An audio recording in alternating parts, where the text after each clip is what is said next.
টি-20 world cup 2026-এর ফাইনালে কাল 8ই March ভারতের বিপক্ষে মাঠে নামছে নিউজিল্যান্ড। খেলাটি ভারতের নরেন্দ্র মোদী ক্রিকেট স্টেডিয়ামে বাংলাদেশ সময় রাত 7:30 অনুষ্ঠিত হবে। সেমিফাইনালে ইংল্যান্ডকে 7 রানে হারিয়ে ফাইনালে ওঠে ভারত।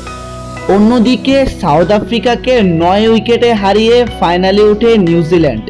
যদিও গ্রুপ স্টেজ কিংবা সুপার 8-এ একবারও মুখোমুখি হয়নি এই দুই দল, এবার ফাইনালে এসেই দেখা হচ্ছে তাদের। দুই দলের প্লেয়াররাই যেহেতু ফর্মে রয়েছে, ম্যাচটি হাড্ডাহাড্ডি হবে বলে মনে করছেন দর্শকরা। ভিউয়ার, আমাদের স্পোর্টস আপডেটগুলো যদি আপনাদের কাছে ভালো লেগে থাকে তাহলে অবশ্যই আমাদের চ্যানেলটিকে সাবস্ক্রাইব করে পাশে রাখা বেল বাটনটি ক্লিক করতে ভুলবেন না। ধন্যবাদ।